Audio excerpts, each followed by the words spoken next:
Assalamualaikum warahmatullahi wabarakatuh. Bismillahirrahmanirrahim. Alhamdulillahirabbil alamin. Assalatu wassalamu ala asrofil anbiya wal mursalin Sayyidina Muhammadin wa ala alihi wa ashabihi ajma'in, amma ba'du. Ayyuhal hadirun wal hadirat rahimakumullah. Para asatiz, para hujjaj, bapak-bapak, ibu-ibu, saudara-saudara, hadirin jamaah majelis ilmu yang kami muliakan. Alhamdulillah, kita panjatkan puji syukur kepada Allah Subhanahu wa taala atas segala limpahan rahmat, nikmat karunia, terutama nikmat sehat walafiat, nikmat iman wal Islam, sehingga Allah kumpulkan kita di Masjid Al-Mubarakah dalam rangka kita thalabul ilmi. Mudah-mudahan datangnya kita ke masjid ini merupakan tanda syukur kita kepada Allah, sehingga Allah tambahkan nikmat kita, Allah bimbing hidup kita dengan hidayah dan taufiknya. Amin ya rabbal alamin. Mari kita lanjutkan pengajian kita, masuk kepada pasal berikutnya. Bismillahirrahmanirrahim. Faslun fi adadi raka'atis salawatil mafrudati. Qala wa raka'atus salawatil mafrudati asyrata raka'atan. Faslun, satu fasal menjelaskan tentang fi adadir raka'at, jumlah bilangan rakaat as-salawatil mafruḍah, daripada salat yang dipardukan atau salat wajib.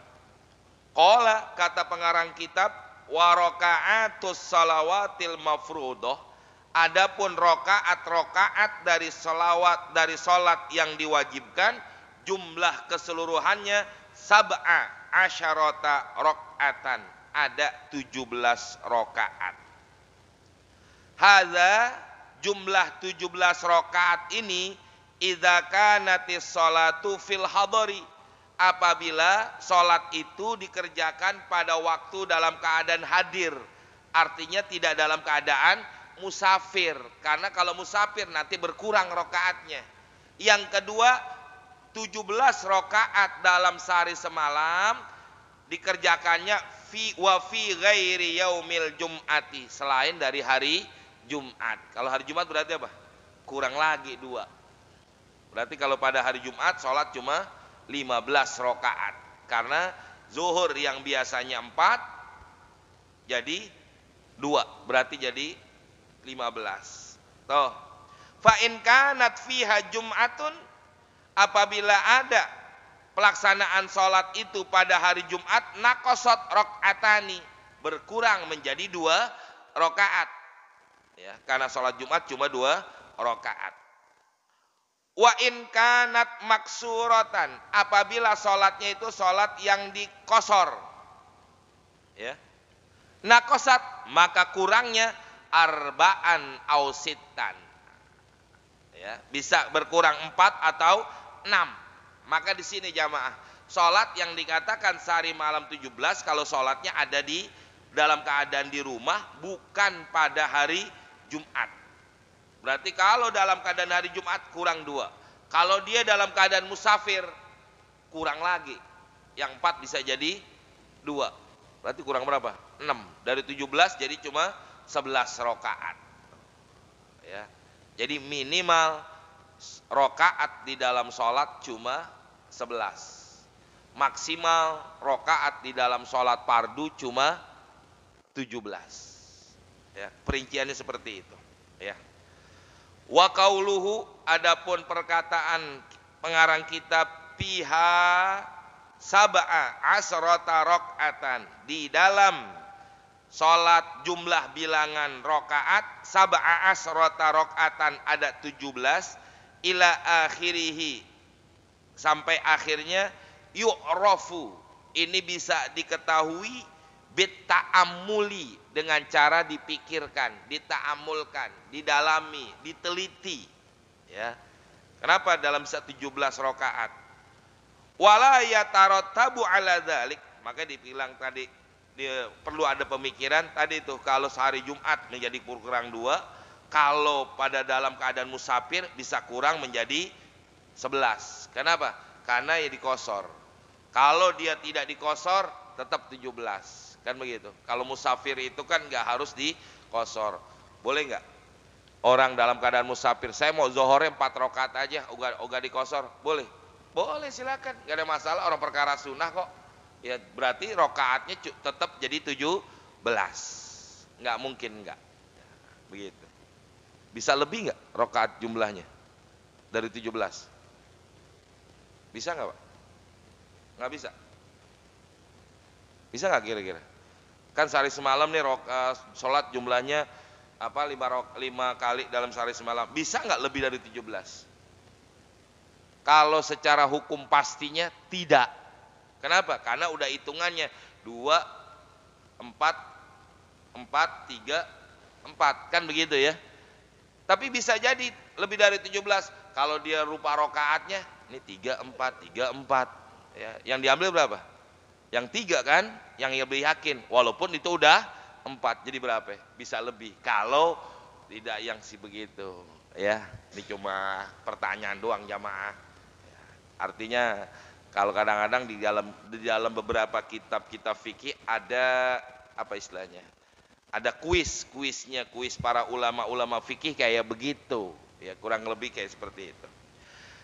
Wala yatarattabu ala dzalik, dan tidaklah menimbulkan dengan rokaat dalam sehari semalam sholat fardu itu 17 katsirun faidatun, kecuali banyak sangat faidahnya. Kenapa rokaat cuma 17? Kenapa sholat subuh cuma 2? Kenapa sholat maghrib 3? Kenapa zuhur asar isya itu 4? Ada hikmahnya. Ya, salah satunya para ulama mengatakan kalau sholat subuh rokaatnya dalam keadaan jumlahnya cuma 2 rakaat karena orang baru pada bangun tidur, jadi rada lemes, rada apa? Kalau orang bilang belum connect nih, ya apa connectnya? Belum nyambung, ya otaknya sama badannya. Yang akhirnya apa? Kalau di sholatnya kelamaan akan jadi timbulnya sesuatu kemalasan kepada orang, maka dibelikan rokaatnya 2. Kenapa rokaat sholat sehari semalam itu menjadi 17? Ada yang mengatakan begini, ulama. Sehari semalam kita tidur berapa lama? Yang normal. Yang normal berapa? 8. 8 itu dihitungnya gimana? Karena kan begini, kalau orang tidur di malam hari itu dihitungnya 2 jam. Walaupun tidurnya sejam. Dia tidur sejam dihitungnya 2 jam. Kalau tidurnya siang 1 jam ya 1 jam. Kalau seandainya dia tidur sehari semalam 8 jam, kalau dikali 2 16. Kalau dia tidur tambahin 1 di siang hari menjadi 17 jam dia tidur. Maka kata ulama, nah setiap jam yang dia kosong, ya setiap jam yang dia kosong dengan sebab dia tidur ketutup dengan 1 rakaat daripada rakaat sholat fardu. Itu salah satu hikmahnya, ada yang mengatakan demikian. Ya, makanya jadi tidak kosong dengan sebab dia tidur. Dia dengan sebab dia tidur tidak menjadi kosong waktunya yang dibuang 1 jam. Kenapa? Karena diganti dengan sholat yang 17 rakaat dalam sehari semalam. Ada ulama yang berpendapat seperti itu. Ya, tapi wallahu alam apa hikmah dan lain sebagainya, ya Allah yang lebih tahu manfaatnya seperti itu. Qala wa man ajaza anil qiyami fil faridati shalla jalisan. Dan barang siapa yang tidak mampu anil qiyami untuk berdiri fil faridati pada sholat fardu, shalla jalisan, silakan sholat duduk. Beda dengan sholat sunnah.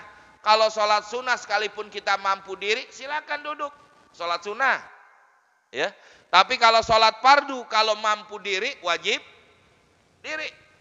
Nggak boleh dia duduk. Kenapa?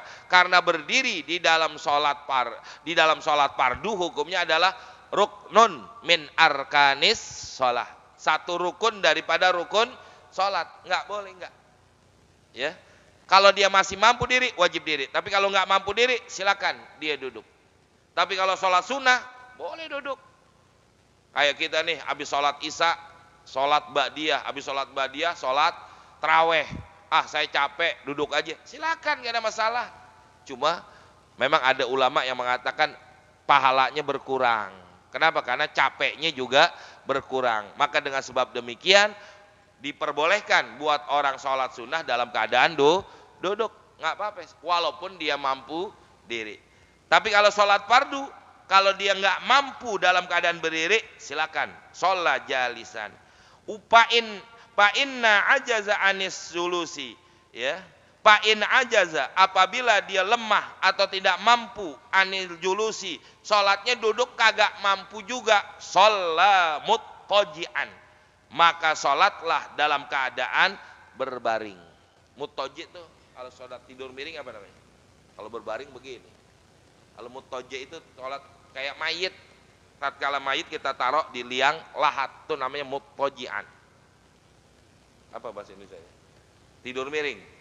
Ya, tidur miring tapi ngadep kiblat. Berarti apa?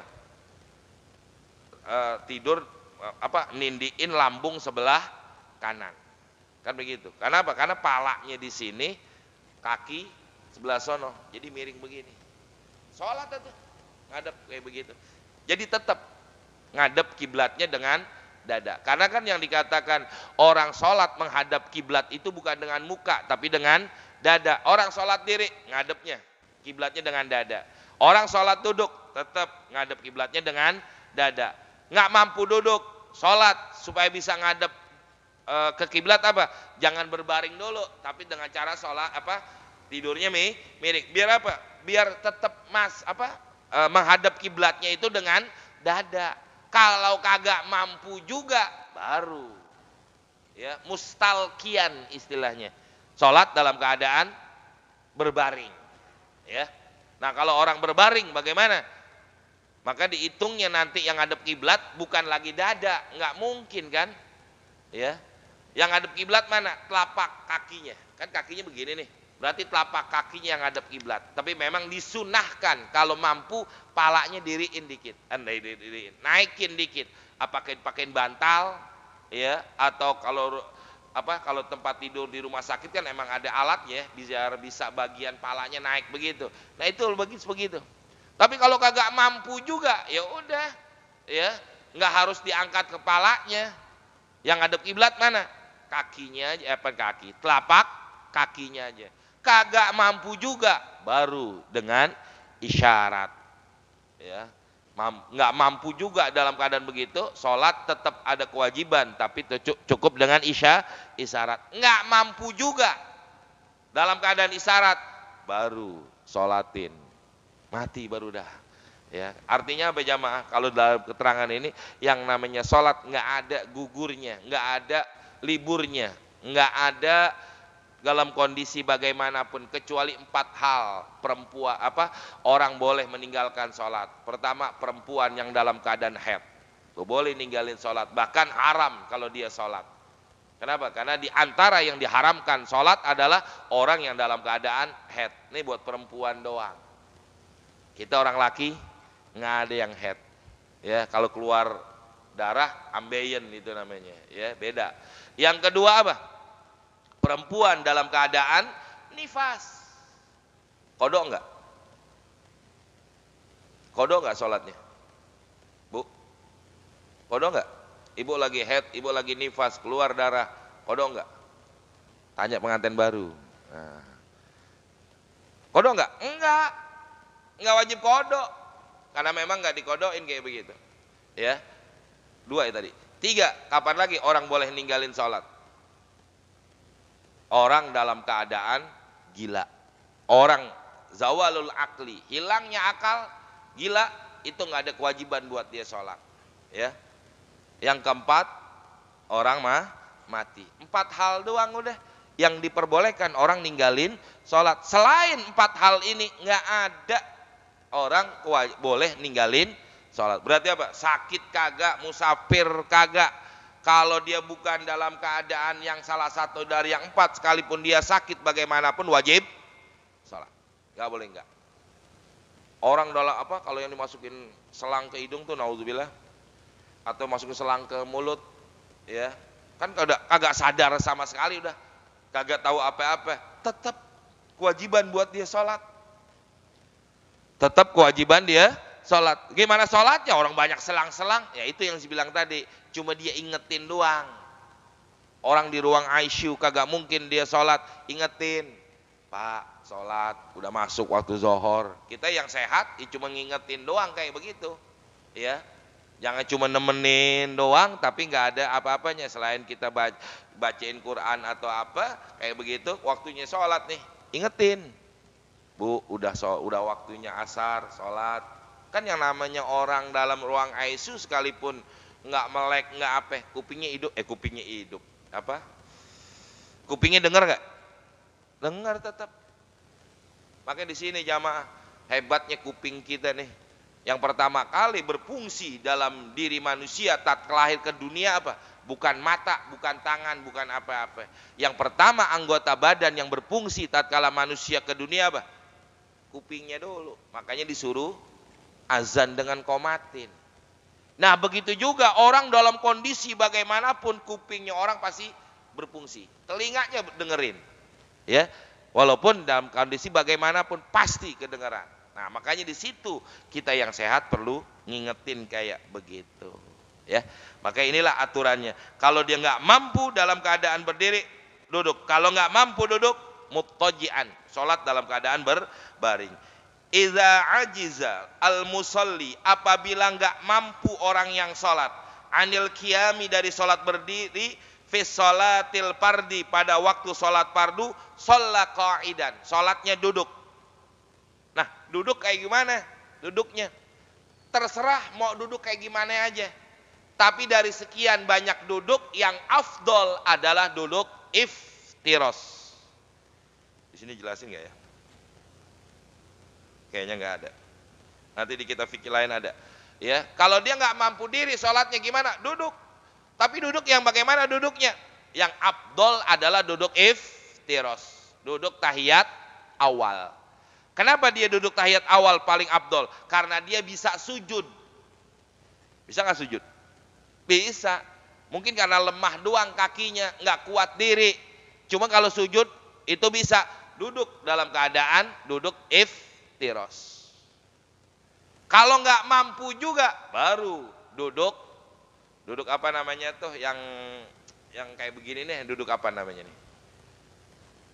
Duduk sila, boleh begini baru. Kenapa? Oh dia nggak mampu juga buat apa? Buat sujud. Kenapa? Memang udah nggak bisa, kakinya ditekuk atau apa? Duduk kayak sila, ya. Kalau kagak mampu juga, duduk seperti kiai nih, duduk di atas bangku.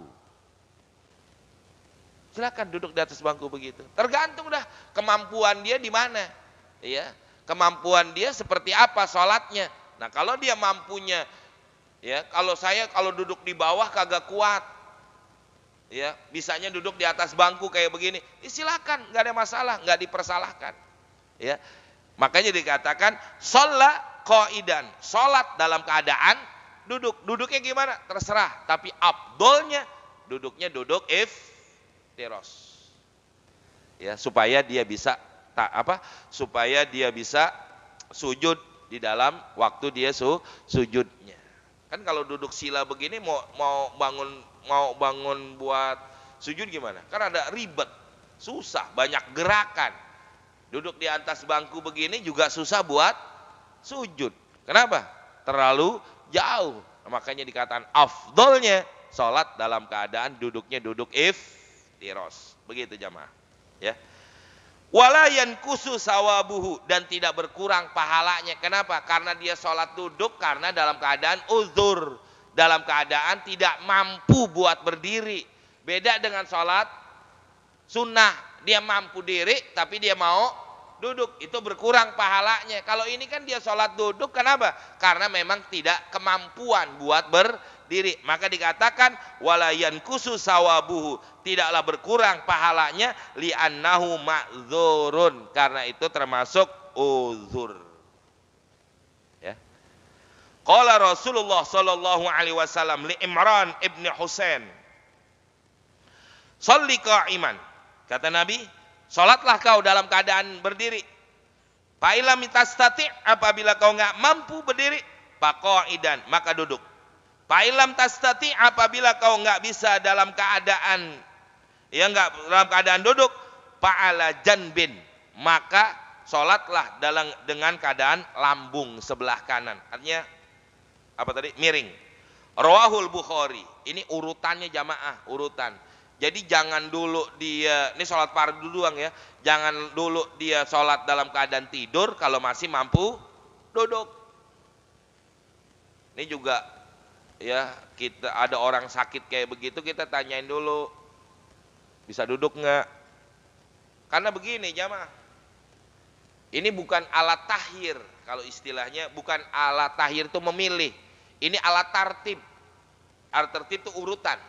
Diri dulu, kalau mampu, nggak mampu baru duduk, nggak mampu duduk, nggak mampu baru tiduran. Kalau orang sakit di rumah sakit, mungkin karena dia males, kan bawaannya orang dalam sakit begitu males, susah dan lain sebagainya. Kita tanya dulu, mampu duduk nggak? Mampu. Nah buktinya apa? Lagi makan duduk, duduk biasa kayak kita begini. Kenapa lagi sholat dia tiduran? Kagak sah, sholatnya dianggap kagak sah. Kenapa? Karena itu rukun. Berdiri di dalam sholat fardu adalah rukun min arkanis sholat. Maka urutan dulu, diri nggak mampu duduk, duduk nggak mampu miring, nggak mampu baru mustalqian, celentang. Kan begitu urutannya. Tapi kalau dia mampu duduk, tapi dia sholatnya tiduran, gimana? Sah apa enggak? Enggak. Ya, sebagaimana orang yang mampu diri tapi sholatnya duduk, sah apa enggak? Sholat fardu nih, kita ngomong sholat fardu. Beda dengan sholat sunnah mau gimana aja juga boleh. Ya, dia mampu diri tapi dia sholatnya duduk, sah? Enggak. Kenapa? Meninggalkan salah satu daripada rukun sholat. Begitu jamaah maksudnya. Ya. Inilah yang kadang-kadang yang menyebabkan salah satu sholat kita karena banyak kurangnya. Maka nanti begini hadirin, kalau kita baca di dalam kitab tasawufnya, ya tasawuf fikih maksudnya, bukan tasawuf dalam kehidupan. Nah karena di dalam fikih juga ada tasawufnya. Beberapa kitab-kitab tasawuf dalam fikih itu dikatakan bahwasanya kenapa rahasia-rahasia di dalam sholat itu, dalam ibadah itu terutama sholat, kita nggak dapat manfaat dari itu semua. Karena tasawuf di dalam sholatnya itu kita nggak tahu. Kenapa tidak tahu? Karena banyak di antara kita yang sholat tapi nggak pernah belajar ilmu sholat. Ya, makanya nanti dikatakan bahwa ada 12.000 macam gerakan dan ucapan yang ada di dalam sholat. Ada 12.000. Saya baca di kitab apa tuh ada ya. Ada 12.000 macam dikatakan perbuatan dan ucapan di dalam sholat. Diringkas, apa istilahnya? Dikecilin oleh ulama, semuanya menjumlah menjadi 12 macam doang. 6 sebelum sholat, 6 di dalam sholat. Dibilang begitu. Salah satunya apa? Saya nggak sebutin semua. Salah satunya dari yang 6 ini, yang di luar sholat, yang pertama kali disebutin oleh ulama apa? Awwaluha al-ilmu. Yang pertama adalah ilmunya dulu. Makanya orang yang sholat tanpa belajar ilmu fikih kayak begini, maka sholatnya mardud, mau sholatnya ditolak. Belum tentu dia diterima. Mungkin menggugurkan kewajiban, tapi nggak dapat apa-apanya. Nah ini kan rugi jadinya. Ya, mungkin diterima, mungkin. Kalau diterima berarti menggugurkan kewajiban, tapi tidak dapat pahala. Kenapa? Ilmunya nggak ada.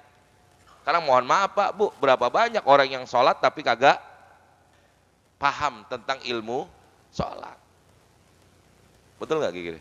Apalagi kita belajar fikih kayak begini, ini kewajiban buat siapapun mereka yang nggak ngerti tentang ilmu sholat kayak gini, kewajiban untuk mereka belajar. Makanya datang ke majelis ilmu kayak begini. Ya, kalau kita kan datangnya nyuruhin, kita suami ngajak istri, Ya, kita nih suami, kalau kita nggak mampu ngajarin istri kita, ya kita ajak Sabtu subuh ke Masjid Mubarokah belajar fikih kayak gini, kewajiban. Kalau kita mampu kita ajarin istri kita, kalau nggak mampu panggil, suruh datang. Kita punya anak yang udah pada balik, anak laki udah balik, anak perempuan kita udah balik, kita nggak mampu ajarin, ajak Sabtu subuh ke Masjid Mubarokah, kewajiban. Kita nggak ajarin, dosa, ya kan? Kan lumayan jamaah. Kalau nggak mampu juga kita ajak ke majelis taklim, panggil guru ke rumah. Cuman kan kalau manggil guru ke rumah berapa duit bayarnya? Kan kalau ke masjid cuma 5.000. 5.000, 2.000. Hah? Iya kan dikitan. Kalau manggil ke rumah kan ratusan ribu, mendingan lu ke masjid. Gue modalin cuma 5.000 doang udah. Ya, kadang-kadang lewat juga tuh loket, kagak bayar. Orang sono nanti ke dalam. Ya, ini kewajiban jamaah. Makanya dikatakan 12 macam di dalam sholat dikumpulkan oleh ulama. Salah satunya ada al-ilmu. Berikutnya, Rawahul Bukhari, Zadan Nasai, fa illam tastati', apabila enggak dia mampu sholat dalam keadaan miring, pamustalkian, maka sholatlah dalam keadaan celentang.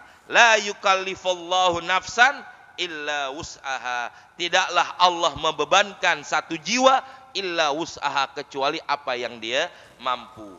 Wa nukila ijma'u, dan telah dinukil, diambil oleh ijma' para ulama, zalika, dengan pendapat atau ayat tadi, maka ulama mengatakan nggak mampu diri, duduk dan sebagainya, ya. Wa'lam, ketahuilah, annau, bahwasanya laisal murad, bukanlah yang dimaksud bil addi, tidak ada kemampuan, adamul imkani, yaitu tidak memungkinkan. Ingatin jamaah. Jadi yang dikatakan orang tidak mampu sholat berdiri bukan dikatakan tidak memungkinkan. Kalau memungkinkan berarti bisa nggak? Pak, Bu. Kalau orang dikatakan memungkinkan, saya tidak memungkinkan sholat diri. Kalau nggak memungkinkan, bisa sholat nggak diri? Bisa. Jadi yang dikatakan tidak mampu berdiri, ya, adamul imkan, bukan tidak memungkinkan, bal, akan tetapi khauful halak, khawatir akan terjadinya sesuatu yang bahaya kepada dirinya orang yang sholatnya diri. Kalau dia sholat diri takutnya jatuh, kalau dia sholatnya diri takut begini, tapi udah yakin bahwa dia bakal terjadi sesuatu yang tidak diinginkan kalau dia sholatnya berdiri, maka silakan duduk. Makanya di sini ada nggak? Au ziyadatul marad, atau karena akan bertambahnya penyakitnya. Kalau dia sholat diri akan bertambah penyakitnya atau lebih menyusahkan, sholat duduk, silakan. Ya. Aulu khaufi masyaqqatin syadidatin, atau akan mendapatkan kesusahan yang lebih berat, silakan duduk. Ya, kenapa? Karena dia nggak mampu berdiri karena takut datang daripada masyaqqah, kesulitan yang lebih berat lagi. Au khaufil gharaq, atau khawatir akan tenggelam. Kalau dia sholatnya diri bakal tenggelam. Kenapa? Karena sholatnya bukan di atas tanah kayak begini, ya, dalam keadaan di atas perahu. Wadaurani ra'si, atau berputar-putarnya nih, apa kalau bahasa kitanya? 7 keliling apa namanya itu? Kalau sekarang vertigo. Kalau saya sholat diri ke bak puyeng nih, vertigo, puyeng banget, duduk, silakan. Ya, fi haqqir raqibis safinah, itu pada orang yang dalam keadaan mengendarai daripada atau ada di atas perahu.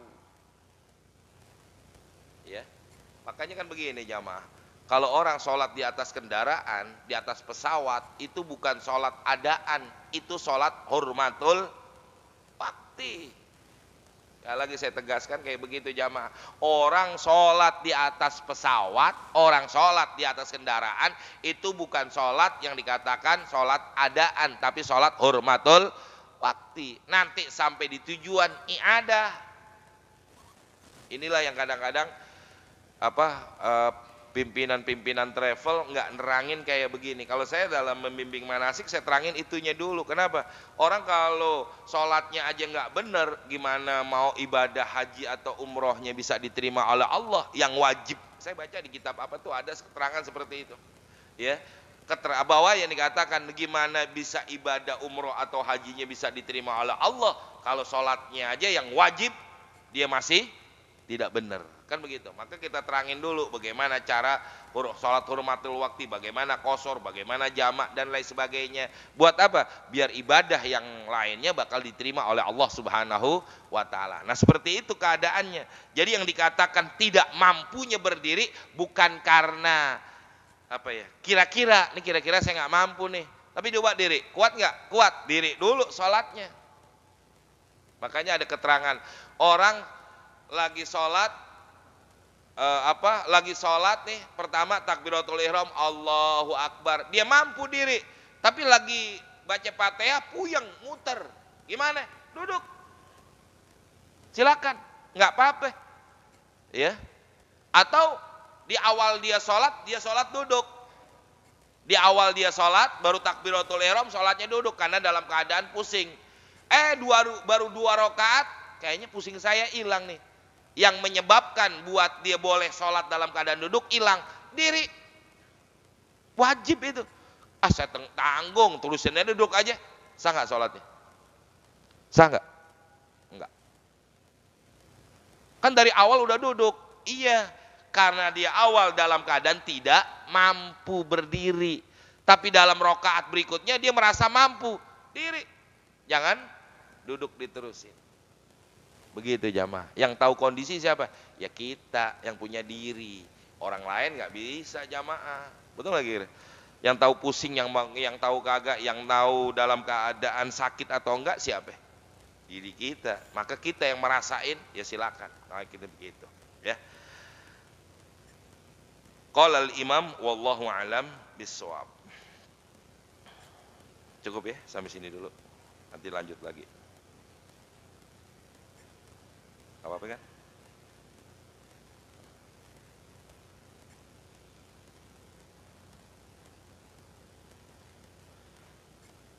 Mari kita tutup pengajian kita pagi ini dengan baca Fatihah. Mudah-mudahan apa yang kita baca ini jadi ilmu yang bermanfaat. Mudah-mudahan sholat kita yang banyak kurangnya diterima oleh Allah Subhanahu wa taala. Namun kita berharap kepada Allah dengan berkat Fatihah kita dan keluarga kita selalu dalam lindungan Allah Subhanahu wa taala. Mudah-mudahan kita dihindarkan daripada musibah, bala, penyakit, fitnah termasuk virus yang ada. Mudah-mudahan dengan keberkahan Fatihah keluarga kita, jamaah kita yang dalam keadaan kurang sehat, Allah angkat penyakit mereka, Allah sehatin badannya. Orang tua kita, keluarga kita, guru-guru kita, wabil khusus orang-orang yang berjasa dengan Masjid Al-Mubarakah yang telah meninggal dunia, mudah-mudahan Allah ampuni dosa mereka, Allah jadikan kubur mereka radhah min riyadil jannah.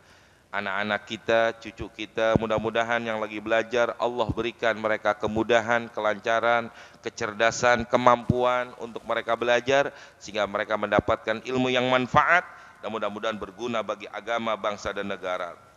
Anak menjadi anak yang soleh dan solehah.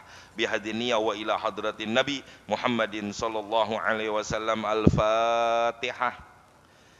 A'udzu billahi minasyaitonir rajim. Bismillahirrahmanirrahim.